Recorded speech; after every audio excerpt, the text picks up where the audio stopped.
ಜೊತೆ ಒಳ ಒಪ್ಪಂದ ಮಾಡ್ಕೊಂಡಿದ್ದೆ ವಿಜೇಂದ್ರ ಟೀಮ್ ಅಂತ ಒಂದು ಆರೋಪ ದೊಡ್ಡ ನಾನೇ ಹೇಳಿದ್ದೀನಿ ಮೊನ್ನೆ ಯತ್ನಾಳ್ ಅವರು ಇವತ್ತು ಗೆದ್ದಿರೋದು ಇವತ್ತು ಬೆಳಗ್ಗೆ ರೇಣುಕಾಚಾರ್ಯ ಅವರು ಹೇಳಿದ್ರು ಬಿಜಾಪುರ ಜಿಲ್ಲೆಯ ಮಂತ್ರಿಗಳ ಜೊತೆಗೆ ಕಾಂಗ್ರೆಸ್ ಮಂತ್ರಿಗಳ ಜೊತೆ ಪ್ರಭಾವಿ ಸಚಿವರ ಜೊತೆ ಒಳ ಒಪ್ಪಂದ ಮಾಡ್ಕೊಂಡು ಅಲ್ಲಿ ಇದ್ದವ್ರನ್ನೆಲ್ಲ ಸೋಲಿಸಿ ಇವ್ರು ಮಾತ್ರ ಹಿಂದೂಗಳ ಹೆಸರಿನಲ್ಲಿ ಇವತ್ತು ಗೆದ್ಕೊಂಡ್ ಬರ್ತಾ ಇದ್ದಾರೆ ಹೊರತು ಅವ್ರಿಗೆ ನಿಜವಾದ ಗೆಲುವಲ್ಲ. ಹೊರಗೆ ಬಂದು ನೋಡ್ಲಿ ನಿಂತು ಅವಾಗ ಗೊತ್ತಾಗತ್ತೆ ಅವ್ರ ತಾಕತ್ತು. ಒಪ್ಪಂದ ಒಳ ಒಪ್ಪಂದ ಮಾಡ್ಕೊಂಡಿದ್ದೆಲ್ಲ ಪದೇ ಪದೇ ಹೇಳ್ತಾ ಇರ್ತಾರೆ. ಯಾವ ಒಳ ಒಪ್ಪಂದ ಇಲ್ಲ ಹೊರ ಒಪ್ಪಂದ ಇಲ್ಲ, ನಮ್ದೇನಿದ್ರು ನೇರ ಅಷ್ಟೇ. ಬಿಜೆಪಿ ವಿಭಾಗ ಮಾಡಿ ನಾವ್ಯಾರು ಬಿಜೆಪಿ ವಿಭಾಗ ಮಾಡ್ತಾ ಇಲ್ಲ, ನಾವೆಲ್ಲ ಬಿಜೆಪಿ ಪರವಾಗಿದ್ದೇವೆ, ಪಕ್ಷದ ಪರವಾಗಿದ್ದೇವೆ. ನಾವು ಯಾರು ಕೂಡ ಪಕ್ಷದ ಆದೇಶ ಪಕ್ಷದ ಅಧ್ಯಕ್ಷರ ವಿರುದ್ಧ ಯಾರು ಕೂಡ ಇಲ್ಲ. ಅವ್ರ ರೀತಿ ನಾವ್ ಯಾರು ಕೂಡ ಪಕ್ಷದ ಅಧ್ಯಕ್ಷರ ಅವರು ಕಾಂಗ್ರೆಸ್ ಬಗೆಗಿಂತ ಹೆಚ್ಚಾಗಿ ವಿಜೇಂದ್ರ ಅವ್ರನ್ನ ಯಡಿಯೂರಪ್ಪನವ್ರನ್ನ ಬೈತಾರೆ ಅಂದ್ರೆ ಅದ್ರ ಮೇಲೆ ಅರ್ಥ ಮಾಡ್ಕೊಳ್ಳಿ ಯಾರು ಒಳ ಒಪ್ಪಂದ. ರಮೇಶ್ ಜಾರಕಿಹೊಳಿ ಅವರು ಕೂಡ ಅವ್ರ ಜೊತೆ ಸೇರ್ಕೊಂಡಿದ್ದಾರೆ. ಏನೋ ಅವ್ರಿಗೆ ಗೊತ್ತಿಲ್ಲ, ಯಾಕೆ ಯಾವತ್ ಏನೇನಾಗುತ್ತೋ ಗೊತ್ತಿಲ್ಲ. ಟೀಮ್ ಅವ್ರದೊಂದು ಟೀಮ್ ಆದ್ರೆ ಬಿಜೆಪಿ ಎರಡಾಗಿ ಪಕ್ಷ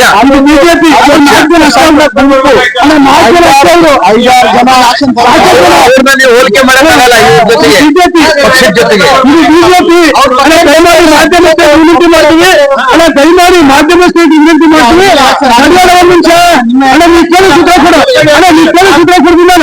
ಅವರು 4 ಜನ, ನಾವು ಬಿಜೆಪಿ ರಾಜ್ಯ ಅಧ್ಯಕ್ಷ ಜೊತೆಗಿದ್ದೀವಿ. ನಾವು ತಂದೆಲ್ಲ 4 ಜನ ಇರೋದು. 4 ಜನ ಅವರು ಕಾಂಗ್ರೆಸ್ ಮುಖಂಡ.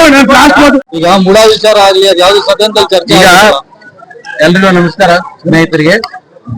ಇವತ್ತು ಕುರುಡುಮಲೆ ಗಣೇಶ್ ದೇವಸ್ಥಾನಕ್ಕೆ ಬರುವುದು ಈಗಾಗಲೇ ನಾವು ಪೂರ್ವ ನಿಯೋಜಿತವಾಗಿ ಚರ್ಚೆ ಮಾಡಿ ಈ ದುಷ್ಟ ಶಕ್ತಿಗಳ ವಿರುದ್ಧ ನಾವು ಒಂದು ಹೋರಾಟವನ್ನ ಪ್ರಾರಂಭ ಮಾಡಬೇಕು ಅಂತ ಹೇಳಿದ್ರೆ ವಿಘ್ನೇಶ್ವರನ ಮೊದಲನೇ ಆಶೀರ್ವಾದ ಪಡ್ಕೋಬೇಕು ಅಂತ ಹೇಳಿ ಇವತ್ತು ನಾವೆಲ್ಲ ಇಲ್ಲಿ ಬಂದಿದ್ದೇವೆ.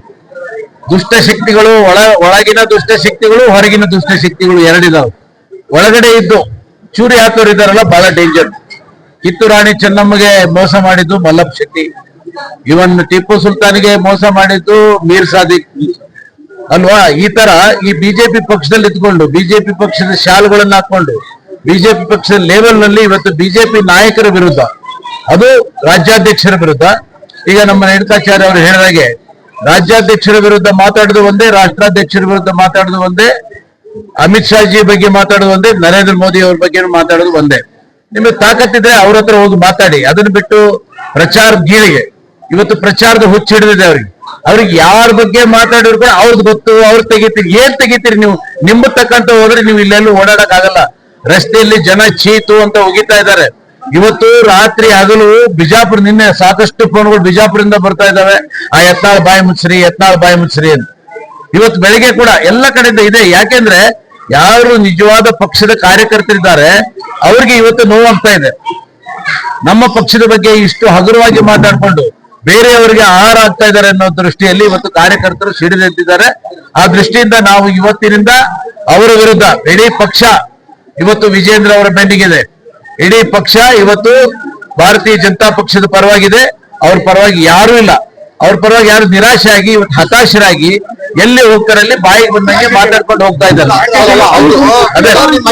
ಹೈಕಮಾಂಡ್ ಇಷ್ಟೊಂದು ನಡೀತಾ ಇದ್ರು ವೀಕ್ ಅಂತ ಅರ್ಥ. ಹೈಕಮಾಂಡ್ ಖಂಡಿತ ವೀಕಲ್ಲ, ಕಾದು ನೋಡುವಂತ ತಂತ್ರಕ್ಕೆ ಬಲಿಯಾಗಿದ್ದಾರೆ. ಯಾವತ್ತು ಪಾಶುಪತಾಸ್ತ್ರವನ್ನ ಪ್ರಾರಂಭ ಮಾಡಿ ಬಿಟ್ರೆ ಒಂದೇ ಪಾಶುಪತಾಸ್ತ್ರಕ್ಕೆ ಎಲ್ಲವೂ ಕೂಡ ಸರ್ವನಾಶ.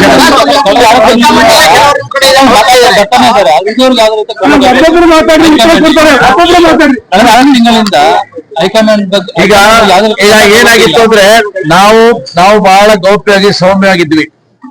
ಏನೋ ಮಾತಾಡ್ತಾರೆ, ಉಳಿದವರೆಲ್ಲ ಸ್ವಲ್ಪ ಬಗೆಹರಿಸ್ತಾರೆ ಅಂತ ಹೇಳಿ. ಆದ್ರೆ ಇವ್ರೇನ್ ಮಾಡ್ತಾ ಇದಾರೆ, ಪಕ್ಷದ ಬುಡಕೆ ಅವತ್ತು ಕೊಡ್ಲಿ ಪೆಟ್ಟು ಹಾಕುವಂತ ಕೆಲಸ ಮಾಡ್ತಾ ಇದ್ದಾರೆ.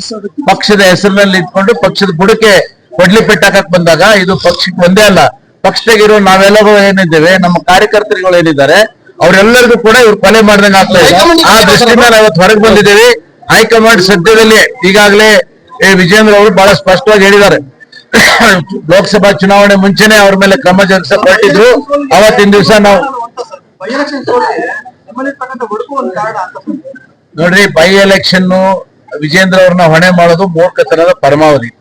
ಬೈ ಎಲೆಕ್ಷನ್ ಹಿಂದೆ ನಾವು ಎಲ್ಲ ಬಿಜೆಪಿಗೆ ಬಂದಂತ ಸಂದರ್ಭದಲ್ಲಿ 15 ಕ್ಷೇತ್ರಕ್ಕೆ ಚುನಾವಣೆ ಆದ್ರೆ 12 ಕ್ಷೇತ್ರದಲ್ಲಿ ಅವತ್ತು ನಾವು ಗೆದ್ವಿ. ಕಾರಣ ಏನು? ಎಲ್ಲೆಲ್ಲಿ ಸರ್ಕಾರ ಇರ್ತದೆ ಅಂತ ಚುನಾವಣೆಯಲ್ಲಿ ಬೈ ಎಲೆಕ್ಷನ್ ಸಹಜವಾದಂತ ಮತದಾರ ಯಾಕೆ ಯಾವ್ಯಾವ್ದೊಂದು ಆಶೆ ಆಮಿಷಗಳಿಗೆ ಬಲಿಯಾಗಿ ಮಾಡ್ತಾನೆ. ಇವತ್ತು ಉದಾಹರಣೆಗೆ ನಿನ್ನೆ ಆ ಮಕ್ಕಳ ಕಲ್ಯಾಣ ಸಚಿವರು ಹೇಳ್ತಿದ್ದಾರೆ, ಇನ್ನು ನಾವು ಸ್ತ್ರೀ ಶಕ್ತಿ ಹಣವನ್ನ ಗೃಹಲಕ್ಷ್ಮಿ ಹಣವನ್ನ 4-5 ದಿವಸದಲ್ಲಿ ಬಿಡುಗಡೆ ಮಾಡ್ತೀವಿ. ಆದ್ರೆ ರಾಮನಗರ ಜಿಲ್ಲೆಯಲ್ಲಿ 12ನೇ ತಾರೀಕು ರಿಲೀಸ್ ಆಯ್ತು, ಸಂಡೂರು ಬಳ್ಳಾರಿ ಜಿಲ್ಲೆಯಲ್ಲಿ ರಿಲೀಸ್ ಆಯ್ತು, ಹಾವೇರಿ ಜಿಲ್ಲೆಯಲ್ಲಿ 12ನೇ ತಾರೀಕು ರಿಲೀಸ್ ಆಗುತ್ತೆ ಅಂತ ಹೇಳಿದ್ರೆ 3 ಜಿಲ್ಲೆಯಲ್ಲಿ ಯಾಕೆ ಮಾಡ್ಲಿಲ್ಲ? ಅಲ್ಲಿ ಚುನಾವಣೆ ಇದೆ ಅಂತೇಳಿ ಅವರು ಅಧಿಕಾರವನ್ನು ದುರುಪಯೋಗ ಮಾಡಿಕೊಂಡು ನೇರವಾಗಿ ಮತದಾರರ ಮೇಲೆ ಇವತ್ತು ಪ್ರಭಾವವನ್ನು ಬೀರ್ಲಿಕ್ಕೆ ಆತರ ಮಾಡಿದ್ದಾರೆ. ಅದೇ ರೀತಿ ಇವತ್ತು ಅಧಿಕಾರವನ್ನ ದುರುಪಯೋಗ ಮಾಡಿಕೊಂಡು ಹಣವನ್ನ ದುರುಪಯೋಗ ಮಾಡಿಕೊಂಡು ಕಾಂಗ್ರೆಸ್ ಪಕ್ಷ 3 ಸ್ಥಾನ ಗೆದ್ದ ತಕ್ಷಣ ಏನು ಇಡೀ ಜಗತ್ತನ್ನೇ ಗೆದ್ದಾಯಲ್ಲ.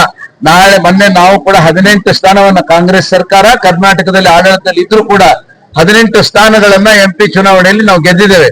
ಮುಂದಿನ ಚುನಾವಣೆಯಲ್ಲಿ ಭಾರತೀಯ ಜನತಾ ಪಕ್ಷದ ಗೆಲುವು 100ಕ್ಕೆ 100 ನಿಶ್ಚಿತ ಆಗ್ತದೆ.